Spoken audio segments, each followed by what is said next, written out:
Një nën kundër gjithë botës, momenti kur Selina u mor nga shtëpia në një nga momentet më të forta dhe më të ndjera të Big Brother VIP Albania, publiku u përballë me një skenë që shkoi përtej lojës dhe spektaklit. Nuk ishte më thjesht një reality show, por një realitet emocional që preku çdo zemër. Hyrja e nënës së Selina në shtëpi për ta marrë vajzën e saj pas asaj që u përshkrua si bullizim në 48 orët e fundit. Atmosfera ishte e rënduar. Ditët e fundit kishin qenë të vështira për Selinën. Fjalë të rënda, tone të ashpra dhe situata që kishin kaluar kufijtë e lojës kishin lënë gjurmë tek ajo. Publiku e kishte parë ndryshimin nga një vajzë e fortë dhe e buzëqeshur në një shpirt të lodhur që përpiqej të qëndronte në këmbë mes presionit emocional. Dhe pastaj, dera u hap. Në shtëpi hyri nëna e saj.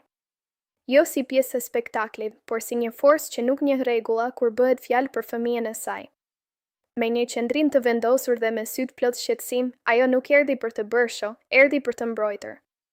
Fjalët e saj ishin të drejtë për drejta, pa filtra, pa frikë, vajza ime është bullizuar dhe unë nuk mund të lejoj askënd të flas në atë mënyrë me të. Në atë moment, ajo nuk përfaqësonte vetëm veten, por çdo nën që nuk pranon të shohë fëmijën e saj të lënduar. Selina, e përballur me tërëmën, u thye emocionalisht. Forca që kishte treguar deri atë moment u zëvendësua nga një përzierje ndjenjash, lehtësim, dhimbje, dashuri. Sepse kur një nën shfaqet në momentin më të vështirë, të gjitha muret bien. Vendimi ishte i qartë, ajo do ta merrte vajzën me vete. Ky ishte një moment që theu kufijtë e formatit. Sepse loja, sado e rëndësishme të jetë, nuk mund të vijë kurrë përpara mirëqenies emocionale të një personi. Nëna e Selinës e bëri të qartë këtë mesazh, jo vetëm për banorët brenda shtëpisë, por edhe për publikun jashtë. Ajo tha se do ta marrë vajzën në shtëpi, do të flasë me të qetësisht, larg kamerave, larg zhurmës, larg presionit. Sepse disa biseda nuk i përkasin publikut, ato janë për zemrën, për familjen. Ty veprim ngriti shumë diskutime.